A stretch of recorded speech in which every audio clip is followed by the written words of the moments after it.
Good afternoon, everyone. So, my name's Nicola. Sheila. Josh. Cody. Okay, so we're here today to have a conversation about autism, because I believe that most of us here have got autism or are autistic. I'm here because I've been working with autistic people for a long time, and I'm really interested in it.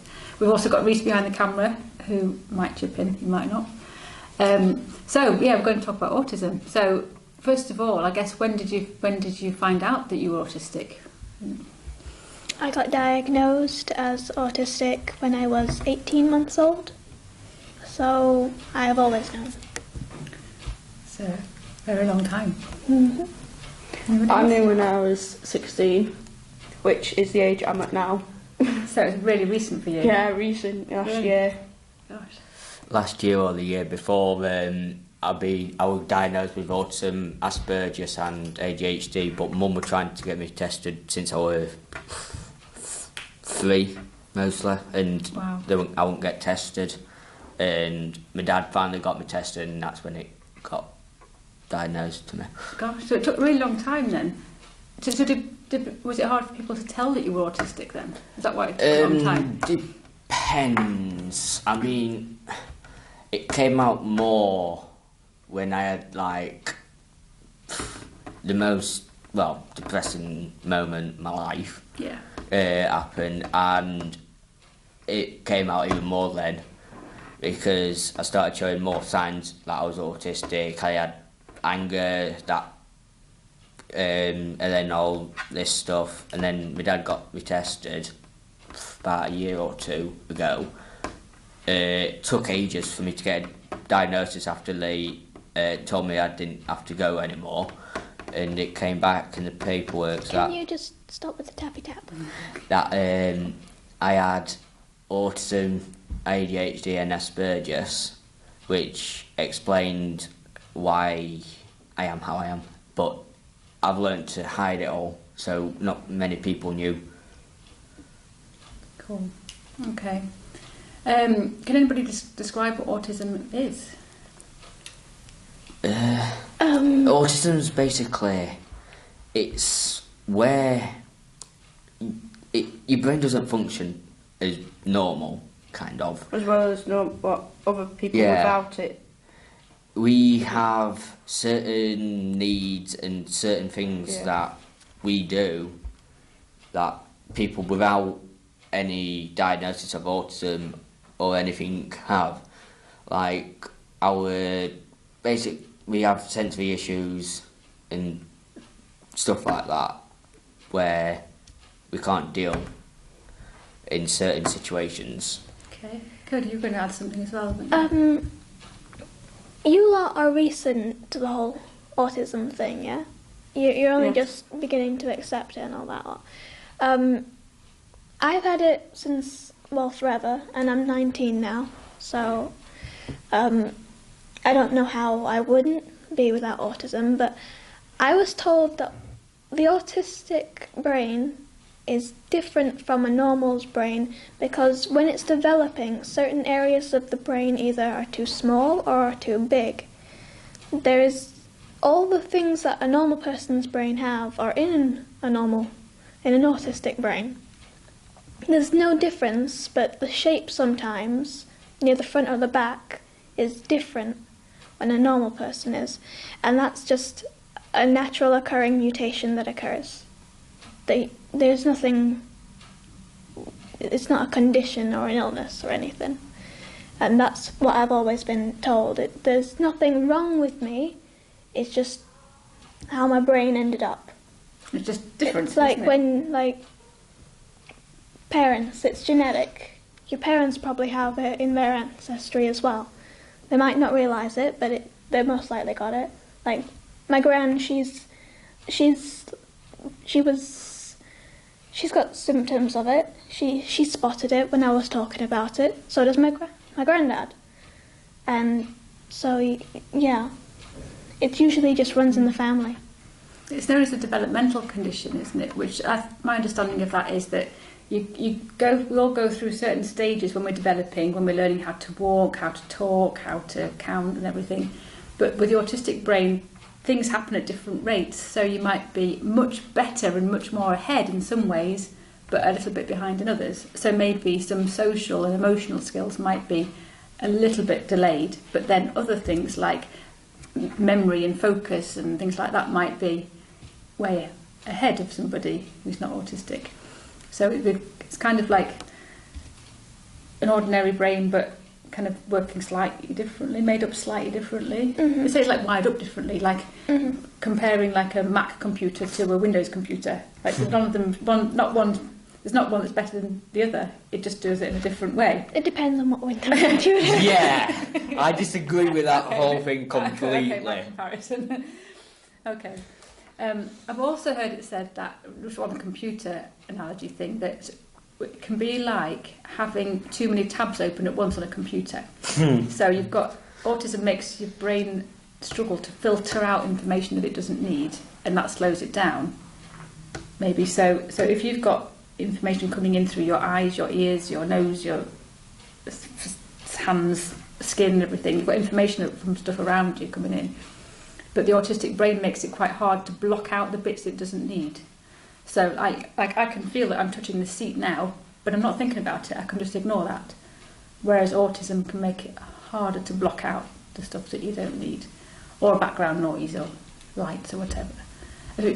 What sensory experiences can you tell us about where your senses are working a bit too much or not enough? I get lost in crowded places.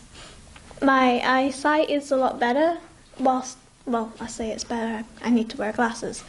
My eyes catch movement a lot better than the normal eyes, despite them being absolutely rubbish when it comes to actually seeing. So when I go into a crowded place and I'm trying to get to one place and everyone and everything is moving, I will get turned around and lost.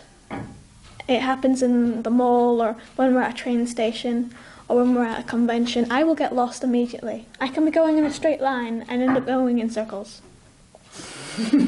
And you have no idea how irritating that is. I'm with a group of people, next thing I know, I'm not with a group of people. But you're incredibly good at remembering visual information, aren't you? Like finding your way around. If I can everything's- find my way back to the meeting place. I just can't find anyone else. Can you find things that are still but not moving things? Yeah, I can find still things. Like, I can realise I'm passing something more than once. And when I'm looking for something to get me back to where I'm supposed to be, but it's when everyone is moving in that area that I get turned around and all over the place. Anybody else have any differences with their senses? Mine is certain noises, certain things I have to have a feel of in, like the really fluffy fleeces. I have to, and it's something I've always done. Yeah. I have to feel them. If I like it, I have to have it. So that's like sensory seeking. Yeah. Your body's needing that. Yeah. That tactile. And you fiddle with things a lot, don't you? Like the blue tack and things. You fiddle with. Your body needs to be. And like it's just certain noises as well where that really bugs me, and the high pitched noises that dogs hear that people can't. Yeah. I get them every time a lot, and sometimes it's hard to drown it out. You've got headphones on, haven't you? Tell us what job they do for you. These from when I was 14, it was I got told that an easy way to drown stuff out is by putting my earphones in, and it worked. And I went through a stage where I blocked everyone out, even if it was important, because of these, because I never got told that they can basically help me that much, where I'll just depend on them to drown everything out. But as I've become closer to like understanding why I am like I am, I've learned that it's not just these. I only use these when I'm out in places like Meadowhall or crowded areas. Like when I go into town, I have to have at least one in, or when I'm on my own, I have both. They're complicated. It's a complicated need for me. Yeah. Reese, who's behind the camera, he wears his headphones almost all the time, and that helps his concentration massively. Yeah, I've only just been allowed to use them in college because it's now been put down that I have to have them in 24/7. I have to have music on at home 24/7 when I sleep or anything I do. I even listen to music sometimes when I'm watching TV. And are you using it to block out other noises, or are you? A lot of the time, yeah. Okay. A lot of the time, it also takes my mind off. Like when people are annoying me, my music calms me down. It's basically for sensory use and for calm. Okay. Because in lessons it blocks what's happening out, and I get on with my work. I can do better work now. I've got these than before I was allowed them, where I weren't doing anything at all. I was getting kicked out of the lesson because of it. I was getting to the stage where if I did one more thing, I would have been out of college. And then I got it sorted, and I was allowed these. And now every teacher I've had has said I've changed now. I've had these. I'm doing work. They've had no problems. So it's just there for the support. So it's really good that that's been recognised now. On the subject of classes, what kind of things help you in lessons, and what makes it difficult for you in lessons? So, like, for example, what would your perfect lesson be like? Would it be group work? Would it be individual work on a computer? What sort of structured lesson?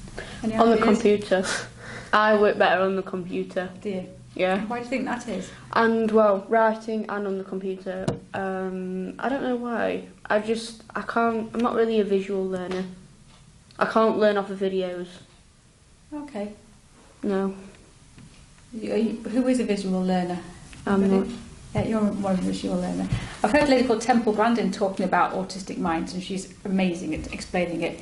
And she says that autistic people are kind of split into different categories. Some are very much the visual thinker, and their visual memory is absolutely incredible. And then others are more kind of auditory, so they're much more about words. And others are more mathematical and logical kind of thinkers. So I think that's the three different categories that she explains. So it doesn't mean that all autistic people think the same way.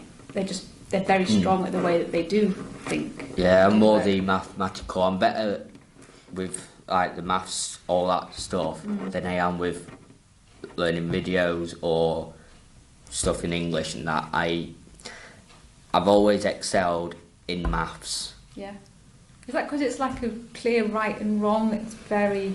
No, I don't know. I've always excelled in maths and without anything. It's something about the work that you do that seems to process in my mind clear. Yeah. Whereas English or other subjects, I find it hard to process the information. You're the opposite, aren't you? You love English, but then not maths. It's You're very just wordy. I the love numbers. maths. The numbers and everything and how you're supposed to do it, it just throws me for a loop. I can't figure out what am I supposed to take away or what am I supposed to divide. I don't know. I don't know. It's sometimes the way the questions are worded are quite difficult, and there's lots of sort of hidden meanings. With that, it's hard. Trick questions. I hate trick questions. There are a lot of trick questions, but if you think about them properly, that's, properly what to do. Whereas all the worded questions, I can't, like I say, I can't process them. I have to have a reader for that. When they start putting letters inside the maths, and then it's like, Algebra is one of the easiest subjects. I love algebra. It's one of the easiest subjects. It's For you, it is. Yeah. Okay, so you like computer work. Does anybody love working in a group? I don't mind it. Depends. I don't mind it. Depends with Okay. me. If it's like, I can only do it with certain people. What kind of people? People I know, Okay. and people that I know will work. If I don't know them, Yeah. then I won't work with them.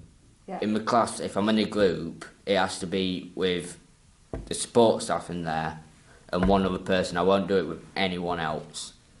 Does it have to be somebody who's very sensible and It organised? depends. The people in there, none of them are sensible in there. Okay. If they just mess around. Yeah. I can't stand it. No.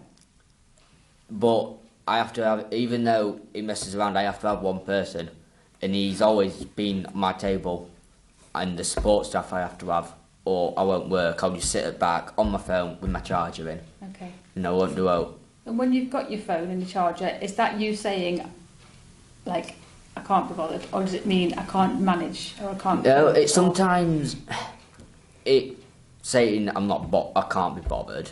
Okay. Like when the whole class is messing around, I just sit there on my phone. I use it to de-stress. Do you? Yep. And do the staff know that? No. Okay. They tried taking my phone once and I just flipped.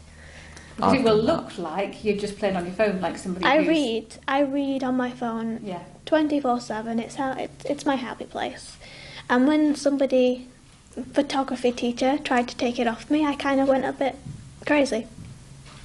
Okay. So what we try to do is we try to get everybody to have something called a needs assessment. So we write down what works for you, what doesn't work, so that so all the staff know what your strategies are and why you need them. Do you think that kind of thing is important? Yes, Yeah. yes, because a lot of people have different needs. Like, obviously, she has a phone to de-stress. I use my earphones Yeah. to block everything out or to help me concentrate, de-stress or out. And I don't know. I'm very self-conscious when it comes to my needs. Yeah. What about your anxiety? When you're feeling anxious, things have got too much and Pace. you pace. I need to pace. Okay. And how do you feel about doing that in front of other people? I get really embarrassed about it. I get really embarrassed and I usually just sit down and try and avoid looking at anybody. Yeah. What kind of things make you feel anxious? Is it changes to routine or Changes is it to new people? routines, crowded people, Pressure. meeting new people. Yeah, pressure's a main one for a lot of people. What kind of pressure? Just pressure in general. If they're trying to push you to do something or they're shoving, cornering you into a position that you don't feel comfortable in, and I kind of just freak out. And so I don't know how to cope with it. Okay. Pressure's the main So thing. often anxiety is, like, for people with autism, is massive. So like you get your kind of diagnosis of autism, but you've actually got really significant levels of anxiety too. Is that because autism makes it difficult to use your coping strategies? Like, does it make it hard to think, okay, last time I was in a situation like this is what I did about it, therefore this time I'm going to try this.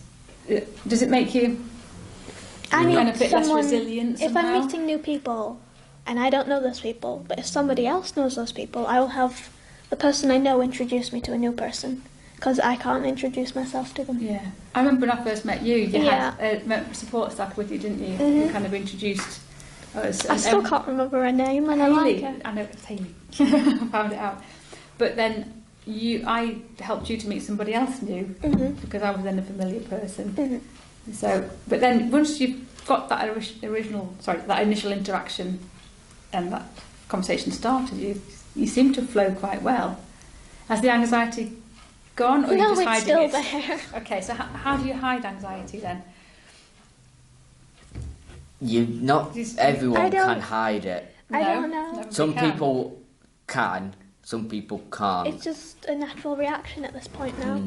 So are you pretending a lot of the time that everything is fine? Yeah, I do it every day. And then I found out he isn't. I know it because I know when he isn't okay. So how do you know now then? His expression Okay.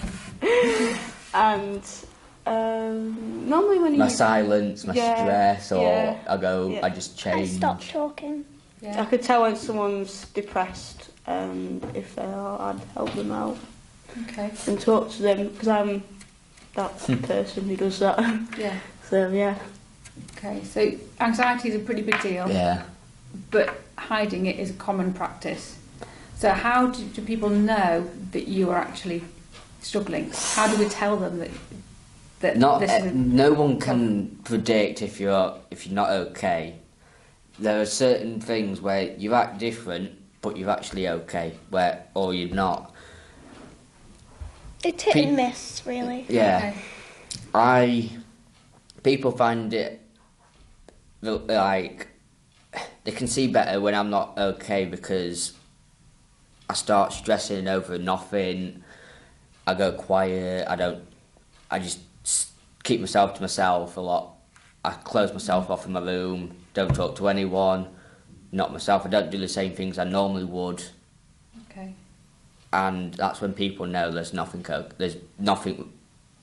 right about me. Okay. And you stop talking when you're not okay? I stop talking. So is that one of the clues for you then? It's one of the only clues my parents managed to pick up. When I'm not okay and I'm stressed or nervous, then I stop talking. Okay. So on the subject of feelings, I guess, at the moment, how good are you at recognising what you're feeling and explaining what that means? Or how good are you at recognising what somebody else is feeling? Other people, yes. Okay. Myself, no. Okay. I kind of naturally repress emotions to a certain extent. Yeah. So when I'm happy, I'm just content to be my thing. When I'm angry, it kind of just disappears for a bit and then it will pop up later in a boiling pot of rage. When I'm sad, I'm just sad and then it will pop up later as depression. But yay. But other people, I can pick it up on what they're feeling and whether they're okay or not. I'll be there to offer comfort. You're quite in tune to other people's feelings then? I like to think so. There's meant to be a difference between females with autism and males with autism. And women are meant to be quite in tune to what other people are feeling, but struggle to express how you're meant to say the right things and do the right things. Do you agree with that? Or I will offer hugs as a default situation. And are you comfortable with hugs? No, but if someone else is even more uncomfortable than I am, it kind of just overshadows my uncomfortableness. Okay. What about you two? Well, I know when I'm not okay, and with other people, I can tell when they're not as well. But sometimes it's also really hard to tell if they're okay, not okay, or in between. With me, when I'm not okay, like I said, obviously I do all them things where I don't talk, close myself off, or get stressed. Yeah. But a lot of the time I hide it and try comfort the people that I know aren't okay. Okay. To, like, Shayla, when she's not okay, I pick up on it straight away. Her mood changes, she gets mardy, like extremely mardy. Yeah, to say something else. But whereas my dad, I can't tell when he's not okay, or my sister, I can't tell when she's not. Okay. Where I walk past someone and sometimes I get a vibe where they're not okay, and it can stress me out when I know and I can't talk to them, because I like to try put myself out there to help them, whereas I can't. What about you, Shayla? Do you recognise what you're feeling? Yeah, I do. What about if you're watching a soppy film? Would you cry at a soppy film? I cry dead easily. I don't show any emotions. Okay. I just keep it inside. Okay. And are you feeling it inside? Yeah, but I don't show it. Okay.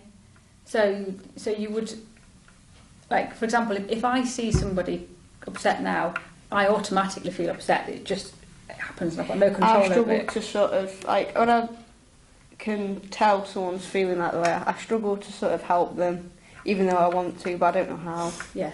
It's hard to talk to somebody, to ask them, but I do like to ask them anyway. But I get sort of like anxious.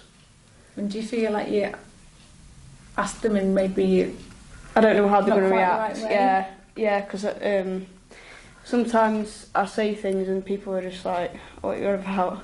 They don't understand me as well as people without autism do. You can't find the words. Yeah. Sometimes you're quite direct with the way you say something, which in some ways is a blessing with autism, because there's no messing about. You just say exactly what you mean. But sometimes people non-autistic people aren't always ready to hear that sort of direct message. So it's difficult getting that balance right. So I'd be like too tactful and like be too polite about something, but actually it might be better to just say it as it is. Sometimes it is. I remember a funny moment when I went to another college. We had a thing called the Oval Room. It's where everyone would go for it was quiet. And there'd be a guy in there. And he couldn't talk. He had autism and he didn't know how to talk. But he could make sounds. And I knew exactly what he was trying to say without him having words. I don't know whether other people can do it, but like, if I say it's a meh day, would you get what I'm trying to come across? Yes. Sometimes it's a bit up, sometimes it's a bit up meh. and down. It's in between. And so I'd come in and he was in a very angry mood and we'd go back and forth. And then his helper would come in and she's like, why is he mad? What have I done? And he's like, you took his pen. He wants his pen back. And she's like, that's why you've been in a mood all day? And it's like, yeah, didn't you realise? Like, no. And we just started laughing because it was a really stupid situation. So you're really in tune to what he wants and needs, and so on. It was the sounds he was using. He didn't need the words, and I don't need words. Yeah. I'm better at the whole body language and sort of thing when it comes to words, because words just throw me off. Sometimes visual information is easier to process than verbal information, because it's meant to get to your brain quicker for some reason. So if you have a tough time and you're a bit stressed out, people say that visual information, maybe like through signing or like a visual timetable or a flowchart or something, might be easier to make sense of rather than loads of verbal instructions. Does that sound right for you or not? Half and half. Half and half. Yeah. What else do you think you want people to know about autism? When people say, would you cure it? No, I wouldn't. It's very agitating when people say that, because they don't realise what they're saying. It's, in a way, you're right, you can't cure autism. Would you want it to be cured? No, because I think we're the next generation. What do you mean by that? Like, we're evolved humans, in a way. Autism is caused by a mutation. Yeah. But in some ways I would, because there are people with autism that are that serious where they can't walk, talk about, and they get bullied for it.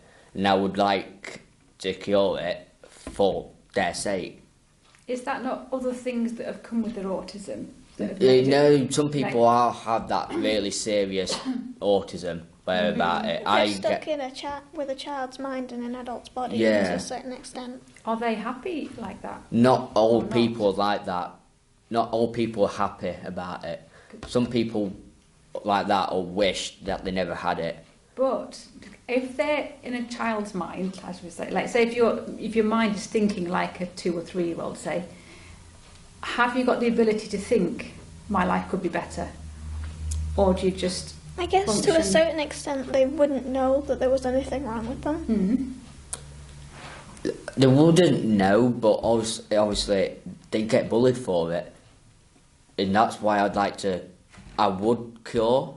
So should we not stop the bullies rather than the? Not all bullies will stop. They will go every day, probably getting bullied for it, and that's why I'd like to cure it, but I wouldn't at the same time, because obviously we're the next generation. There's nothing wrong with us. That. You'd like to cure aspects of it. I wouldn't, but in a way, people with autism don't need curing. If you could cure the anxiety that goes with autism, would you? Not all. I would, but I wouldn't. Which one? What about you? You don't worry a great deal, do you? No, I don't worry. You're not much of a worrier, really, are No, you? I don't show worries. It's like, Not really. if you cure autism, I would die. I would be. Some people. I'd be Hang on, dead. Yeah. So what if we could take the anxiety bit of autism away, so you're a bit more chilled out? I don't know. I don't know any different. Okay. There's people that just do things, and it's like, how do you do that thing? How? There's a lot of people with autism that have become incredibly successful, arguably because of their autistic Yeah. mind. Do you know of any? Can you think of any? Albert Einstein. Yeah. Charles Darwin. Yeah. I have Justin a list on Timberlake. my phone. And he's got ADHD rather than autism. Yeah. Have you heard of Anne Hegarty on The Chase? No. Oh yeah. She was on I'm Celebrity. She's real smart. Yeah. Who's the guy that does the stop motion films? Like Nightmare Before Christmas. Oh. Is that Charles? No. No. Should know the answer. I swear it's Charles Dickinson. I'm thinking No, that's the of books. Oh, yeah, Anthony yeah. Hopkins. He's had a relatively recent diagnosis at the age of 70. I think of Dan Aykroyd. He's autistic as well. Yeah. And he had an obsession with ghosts when he was younger, and he's channeled that obsession. Oh yeah, that's what Ghostbusters. To create Ghostbusters. So I think that if you've got an obsessional in what's sometimes seen as obsessional interest or a special interest or a unique strength or Sheldon whatever, from Big Bang Theory. yeah, or whatever you want to call it, That's that kind of express thing because Sheldon on that is if you in a way There are he's certain autistic. bits that you can spot, like Yeah. his spot or his obsession. his smartness, but that's more like the Asperger's. yeah, and his difficulty with friendships. I remember a He's friendship very algorithm that they yeah. created where he was trying to get invite somebody out for a Relationship. drink or something, and he'd do a little flowchart to show Yeah. how you well, first you've got to ask this, then if this happens, then you go back to this point. Yeah. So trying to Or make sense of it goes when he's also describing stuff. He goes the long way round instead of going the short way. He can. He overcomplicates. Yeah. yeah. I mean, but that's part of what people with stuff like that are like. I do that. I go the long way round instead of going the short way. Because I find it easier for me to understand when I'm describing it. Yeah. But I don't think that it's not for the other people. Okay. What about friendships? What are they like? Hard. Yeah. Trying to find the person that will work with Accept work with you, or in a way understands completely why you are like you are. There's not many people that will understand it, but when you find someone, it's easy. Cool. So that's about them understanding you, but what about you initiating friendships? And That's getting to know- with me, obviously, that's where my anxiety comes in, where meeting new people. But at the same time, it doesn't matter if I get a vibe that I know they're going to be a good person. If I get that, I'll try and put my anxiety aside to talk to them. But when I don't get a vibe like that, I find it hard to put it aside to try, whereas I just leave it. My whole life I found it hard to make friends. Do you know what to talk about when you're making new friends? No, that's it. I don't know what to say. But in a way, I got better at making them, and throughout my life, I was making friends since. From when you first knew how to make what friends were, when you was young, I kept myself to myself. I kept myself in a corner, really, and didn't put myself out there to get any friends. And then I got to a point where I wanted to try, and I tried and I tried.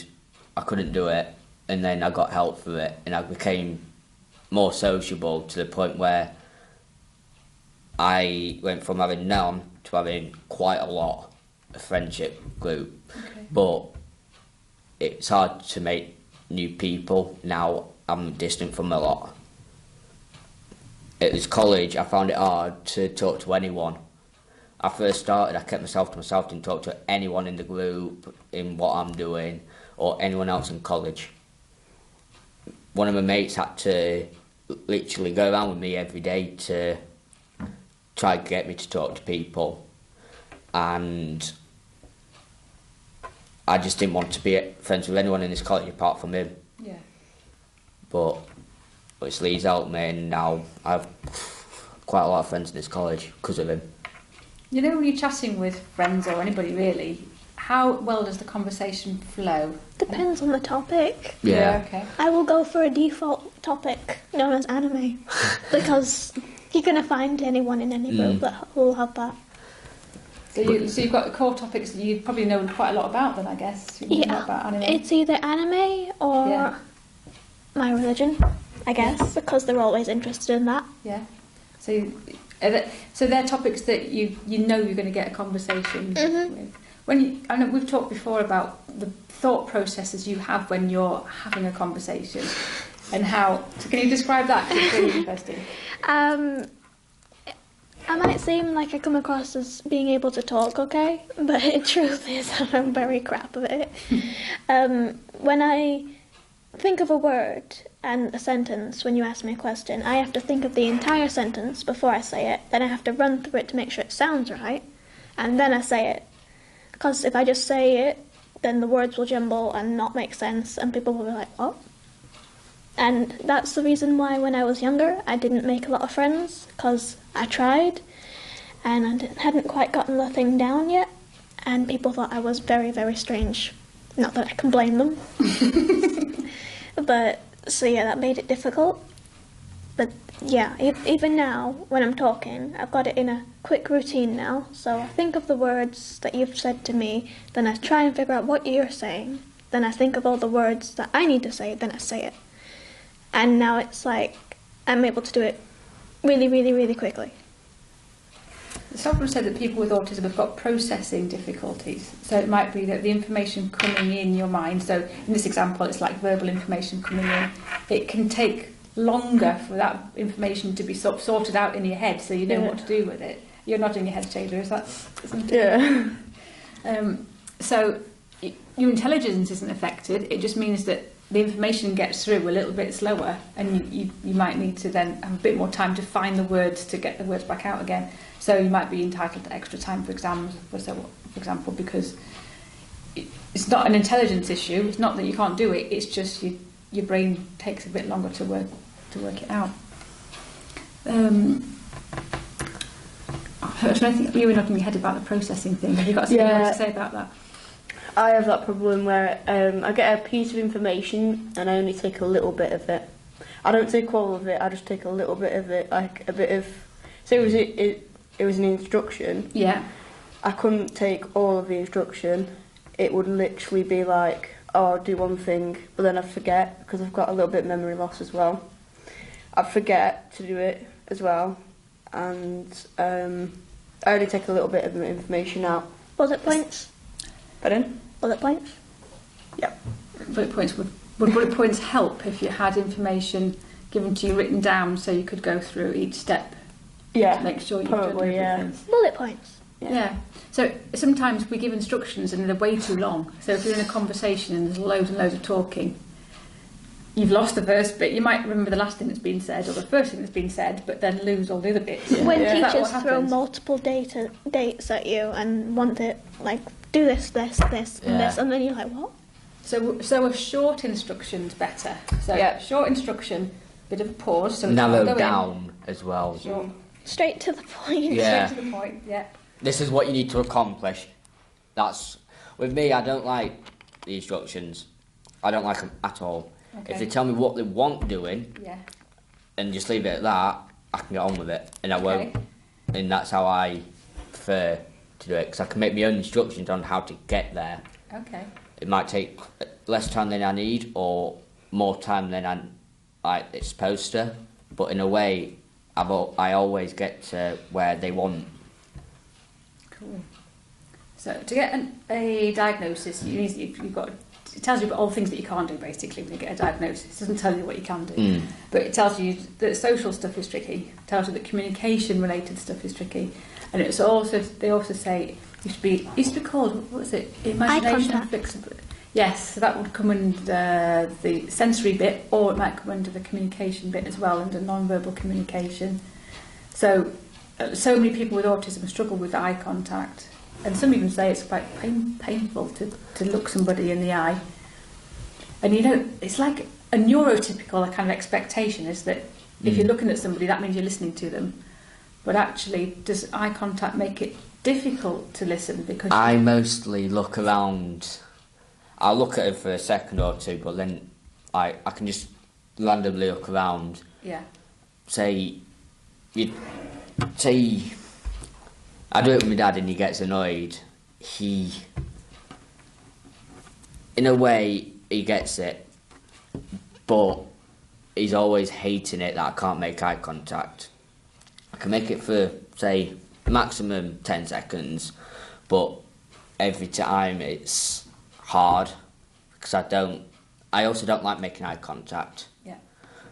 It's intimidating. Yes, it is, but it's weird, really. Can you concentrate better if you're not looking at somebody? Basically, yeah. I don't look at anyone when they give me instructions.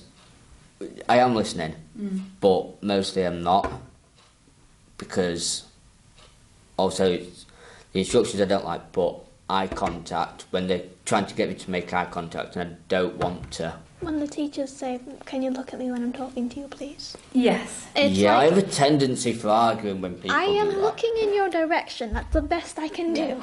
Because I don't think many people appreciate how difficult it can be. And if you've already got so much stuff going on in your brain to deal with anyway, eye contact is just another thing that you've got to kind of deal with. Whereas if you can take that pressure off,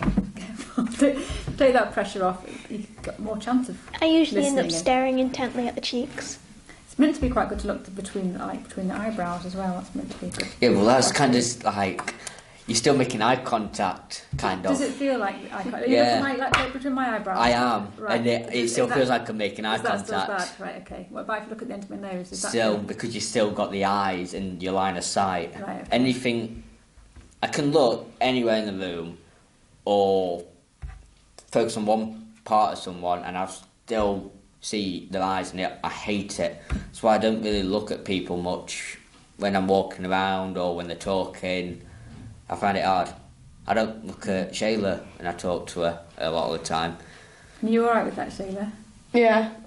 What about you and eye contact? Do you feel comfortable with it or not? You're looking yeah, right I up, do. you're looking me in the eye now. I feel comfortable with it, yeah. Yeah. I think this is a perfect example of how no two people with autism are the same. There's 4 of you in the room and you're all autism affected, all of you in different ways. I've got very mild autism.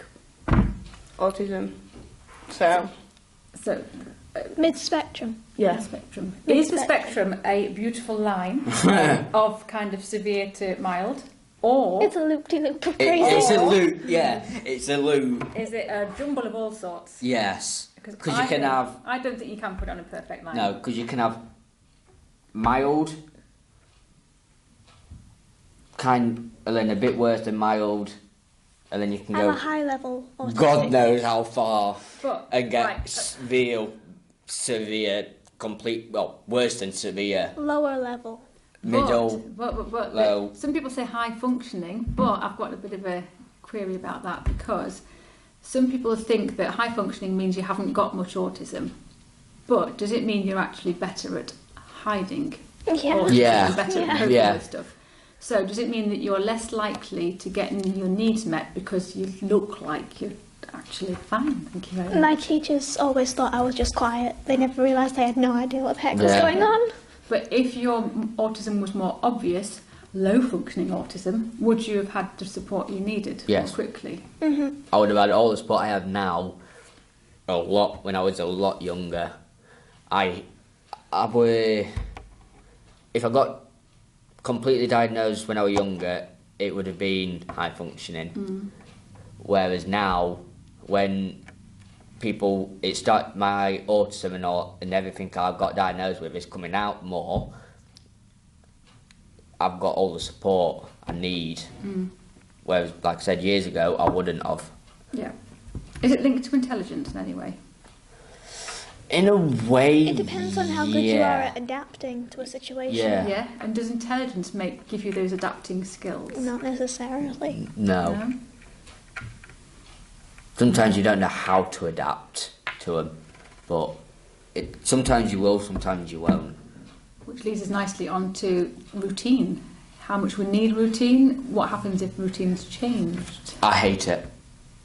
I hate routine changes. I hate change completely. Yeah, same. What about you, Shayla? What kind of changes do your head in? If like anyone changes, not their mind about something, like say if I've got like a plan, Yeah. I'm going on. I hate it when people like say last minute changes. So would that be somebody letting you down or breaking a promise, Yeah. that kind of thing? You know? I get emotional, but I don't show it, and it does irritate me. That's a common thing with Yeah. autism. Yeah. When your parents say they're going to take you somewhere and then Yeah. they're like, Yeah, no, yeah. sorry, we're not going. Yeah, my dad, or mum, they used to go, we're going to Meadowhall, and then it gets to that day, I've got all hyped up, Yeah. and then they go, we're not going. Yeah. And then it's just crushing disappointment. Yeah. I just go into my room, curl up into a ball, either cry or just lock my door, block it, or and I just hate it. Can that happen with boring stuff too, like lessons? Like next lesson we'll be doing this. And then we don't do it. If They it's don't for a do it. certain period of time. If you go, oh, then I don't this mind. next lesson we're going to watch a video or something, we get to that lesson, they don't do it. It's like, I thought we were doing this, we're not doing it anymore. I don't like it. When they change the rooms. Changing rooms. I had that when I was in maths. The teacher change. I went through so many teachers, and I didn't like it. They kept changing my teacher every week. If you struggle with meeting new people anyway, Yes, then it adds that on. was Why worse. is it when teachers are changed? Like, we've got a new pottery teacher, and now I have no idea how to approach her because I don't know her. And I've gone with all the old one, and now I've got a new one, and it's virtually near the end of the year, so I'm kind of just... Yeah. Have you got to now learn a new set of expectations, a new set of I don't know rules that how they're they'll doing? react to certain scenarios, so... Yeah. How what do they they're manage the supposed to do. group? How strict are they? How funny are they? Do they use sarcasm in their lessons? With Luke, my maths teacher, when he first came in, it took at least probably 3 weeks for me to get to try approach. Because for every lesson I had for like 3 weeks, I didn't do well. I just sat at the back, and I had attitude with him, refused to work. Even the support staff that stayed in there, that have always been there, like, kept trying to get me to work, approach him and all that. And then they described to him why I am like I am, and he approached me Okay. and started talking. And obviously I find it easier if people approach me to start talking first. Yeah. He had a quiet word with me, and he went, it's totally understandable because he's got someone in his family like it. Yeah. And from then, but then it was his lessons that stopped me from working properly. And then he asked why I weren't working, and then I told him, and now he fully understands to the point where I tell him if he's let me down, or to the point where he has to tell me what we're doing, and he keeps his word. Yeah. And now he has to tell me in advance if we're doing test papers or anything, Yeah. because otherwise I won't do it, or I'll just rip the paper up if it's just given to me there and then. Yeah, because that's too much for you to cope with at that Yeah. time. It's not being you being horrible, you being arsey. It's I have to have a notice before. yeah. I'd say it has to be.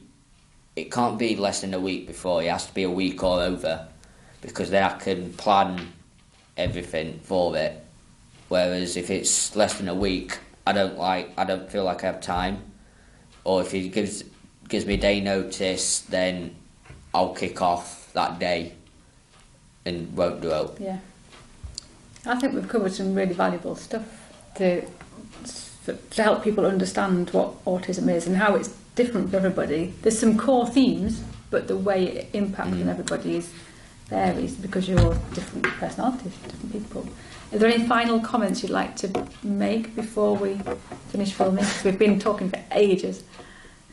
Shayla, is anything else that you would like to add?